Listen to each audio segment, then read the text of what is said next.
geekies, the fellow geeks. Let's open the beverage of your choice. Because today we are doing another version of Frightful Fridays. Today's movie will be a movie called, obviously a movie, is called Blood Moon.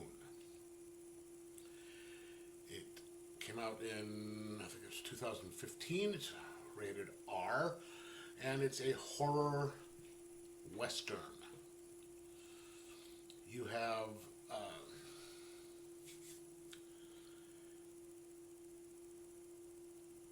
it follows two groups of people. You have a small little, western town, with it's kind of just tiny, not a whole lot of people.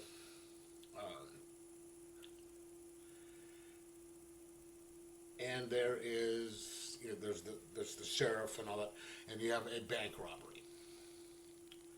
These two guys go in, rob a bank, kill a dude, and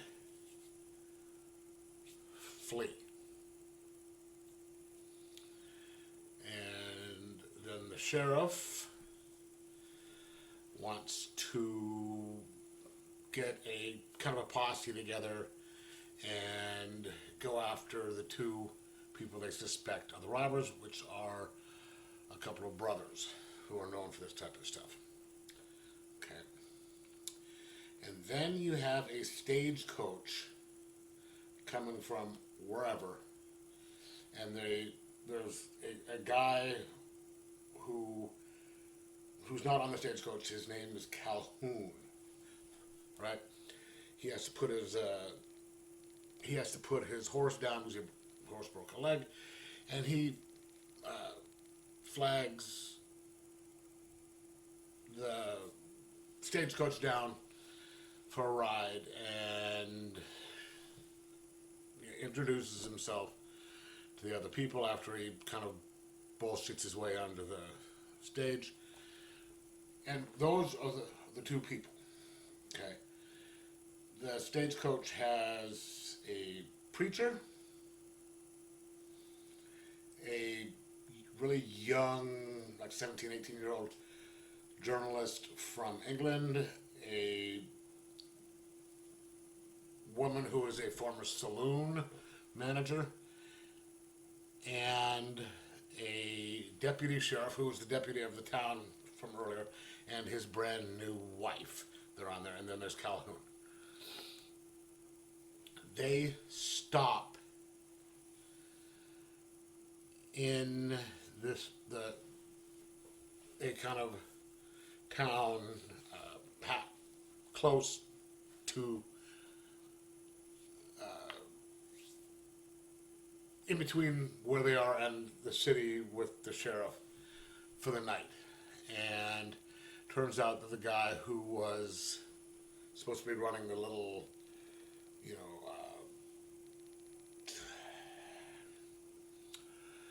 hotel, little stopping area, was killed, is dead, and torn apart. Right. Then you get back, so you have the sheriff who grabs a woman, a Navajo, I think she was, to help him with finding those two brothers, and she's talking about, she brings up a skinwalker, because I guess there was something around that had happened about skinwalkers.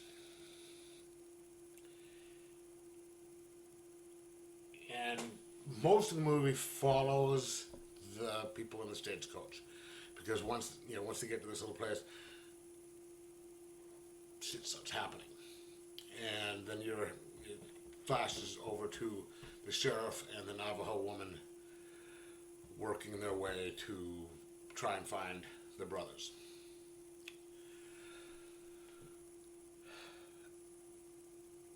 You can tell this was a relatively low budget movie. Just because they don't show the monster much. And then when they do, there's any time there's someone gets shot, torn apart, all that, it happens. It's not flashy. It's just like, okay, boom, boom, boom. Extreme close-up shots, like if someone shoots the skinwalker, use just a little patch. You can see like a big thing of fur, and a wound appears and it heals back up, and little bright splotches of blood, and they don't show the thing much. Sorry, and so it's not that flashy in the sense that they had a lot of money to put into the creature effects. And I guess what they're trying to do was have a little bit more suspense in the eventual meeting of them and the creature, and then once the creature starts, doing what the creature does, and there's a lot of interaction between the stagecoach people and then eventually the two brothers. And then there's a lot less interaction between the sheriff and the Navajo woman. Yeah. But you're getting a good, getting to know the people a little bit better. So it's more of a kind of a character study. And they're attempting to build the tension up, which didn't really work that well because there was a lot of just sitting around and talking, which it was well written in the dialogues, the way they interacted together, and each person was fairly distinct in the way they were, done. Like Calhoun, I found him to be the most interesting character.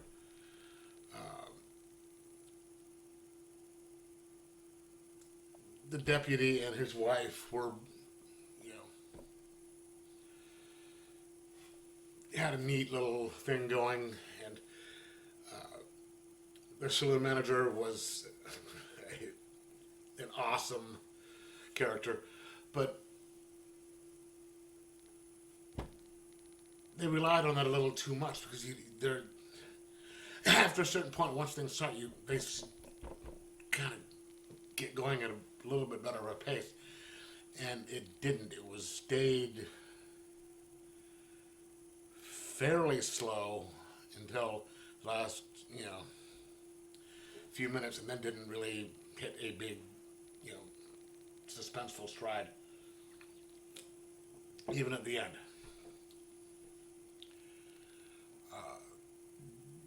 It was good enough to hold my interest, and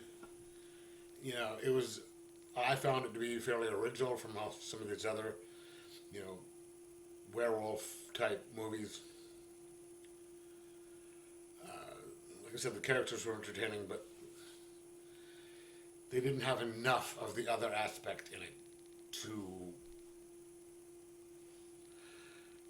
get it as powerful as it should be, or as good as it could have been. I enjoyed the performances. And most of the way it was written, there was just certain, like I said, there wasn't enough of the monster side of it to be satisfying. And then there's a couple things where you're just like, why did you wait this long to do this? You know, like we had something to do with the Stagecoach stuff a little later on. And, you know, it had one of the things that really kind of annoys me about certain movies like this. They have what appears to be an advantage. You've got this, and then they stop to do something else instead of finishing off when they have the advantage, and then something else bad happens because they didn't follow through when they should have, which is kind of a common trope in some of these movies. And so it's just like, dude, really? If you just kept pushing the advantage, you could have avoided certain things. But overall, it was a entertaining movie that it wasn't a waste of time. It was rather entertaining, but not something that I'd say, you know, put on your must-watch list. This would be up more on the, you know, watch it in the background. You know, watch it if you have nothing else to watch, type thing. Or if it's that, or, you know, Snow White or something like that, watch this instead. I'm going to give it a 3.75 out of 5. And watch it and you decide to see if I'm right on this. But it was, yeah, 3.75 out of 5. Anyway, let me know if you saw it, what you thought of it. And like, subscribe, and most of all, enjoy your horror movies.